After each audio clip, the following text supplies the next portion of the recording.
আসসালামু আলাইকুম, আমি ডাক্তার জেইন বলছি। আলোচনা করব 48তম বিশেষ বিসিএস প্রস্তুতি নিয়ে। আমি কিভাবে পড়া শুরু করলাম এবং কোন কোচিংয়ে ভর্তি হলাম সেটা নিয়ে। পিএসসি হঠাৎ করে বিশাল এক সিলেবাস দিয়ে দিল, যেটাতে এমবিবিএস এর সকল বিষয় অন্তর্ভুক্ত করলো। তারপর আবার প্রস্তুতির জন্য সার্কুলারে সময় দিল খুবই কম, মাত্র 1.5 মাস। অনেকটা হতাশ হয়ে প্রস্তুতি নিতে শুরু করলাম। সফল এবং বিফল হওয়ার চান্স 50-50। মহান আল্লাহর উপর বিশ্বাস রেখে প্রস্তুতি শুরু করলাম, বাকিটা আল্লাহ দেখবেন। যেহেতু সময় কম, আমি হয়তোবা সপ্তাহে একটির বেশি ভিডিও দিতে পারবো না, হয়তো কখনো কখনো সপ্তাহে একটি ভিডিও দিতে পারবো না। কোচিং নিয়ে আবার কথা বলি। আমি একটা কোচিংয়ে ভর্তি হয়েছি, অনলাইন কোচিং।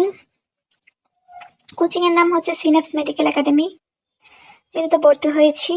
এর আগে যেহেতু আমি 47তম বিসিএস প্রস্তুতি নিচ্ছিলাম, জেনারেল পার্টের প্রিপারেশন আমার মোটামুটিভাবে রয়েছে আর কি, তাই আমি জেনারেল পার্টের জন্য ভর্তি হই নাই। আমি শুধুমাত্র মেডিকেল পার্টের জন্য সিনেপস মেডিকেল একাডেমিতে ভর্তি হয়েছি। শুধুমাত্র সেখানে আমি মেডিকেল পার্টে ভর্তি হয়েছি। আজকে কোচিংয়ে ওরিয়েন্টেশন ক্লাস ছিল, আর এখন পর্যন্ত আমার কাছে কোনো বই যেহেতু আসেনি, আমি আমার মেডিকেল টাইমের বই এবং গাইড বই সেগুলো নিয়ে পড়তে বসেছি। আমি ফার্স্টের দিন গাইনি অ্যান্ড অপস নিয়ে পড়েছি, যেহেতু আমি প্র্যাকটিস করি, চেম্বার করি আর কি গাইনি অ্যান্ড অপস নিয়ে, তো মনে হলো যে এটাতে আমি একটু অনেকটা জানি, এখন পর্যন্ত জানা আছে, বাকিগুলো হয়তো ভুলে গেছি। আর এটা আগে পড়লে হয়তো আমার চেম্বার করতে অনেকটা সুবিধা হবে, তাই আমি গাইনি অ্যান্ড অপস নিয়ে শুরু করলাম। আমি প্রথম দিন অপসের কিছু টপিক নিয়ে পড়া শুরু করেছি, যেটা পিএসসি টপিক দিয়ে দিয়েছিল। আমি ভাবলাম যেহেতু এখন পর্যন্ত আমার কাছে কোনো বই আসেনি, আমি আগের বইগুলা নিয়ে নিই। আজকে ওরিয়েন্টেশন ক্লাসে ভাইরা ওটাই বললো যে আগের আপনাদের যদি কোনো গাইড বই থাকে ওগুলা নিয়ে পড়তে পারেন, আর মেন বই থাকলে মেন বই পড়তে পারেন, কোনো অসুবিধা নেই। আর আমি আপাতত জেনারেল পার্টের জন্য কোনো প্রিপারেশন নিচ্ছি না, শুধুমাত্র জেনারেল পার্টের যেগুলো ক্লাস হবে ওগুলো আমি দেখে রাখবো। বই পাইতে হয়তো আরো কয়েকদিন সময় লাগবে, ওদের সাথে যোগাযোগ করা হয়েছে। ঈদের আগে পাই কিনা একটা সন্দেহ, ঈদের আগে যদি না পাই অনেকটা ক্ষতি হয়ে যাবে, আর ঈদের আগে পাইলে তো আলহামদুলিল্লাহ। তো আপাতত আমি গাইড বই এবং মেন বই নিয়ে টপিক অনুযায়ী পড়া শুরু করলাম। আজকের ক্লাসে যেটা বললো আর কি, বাংলা, ইংরেজি, বাংলাদেশ বিশ্ববিদ্যালয়, আন্তর্জাতিক গাণিতিক যুক্তি, মানসিক দক্ষতা। এর মধ্যে ওনারা বাংলা ব্যাকরণে অনেক বেশি জোর দিতে বললো। বাংলার মধ্যে একটু কথা বলি। বাংলার প্রাচীন যুগ, মধ্যযুগ এবং আধুনিক যুগের কথা।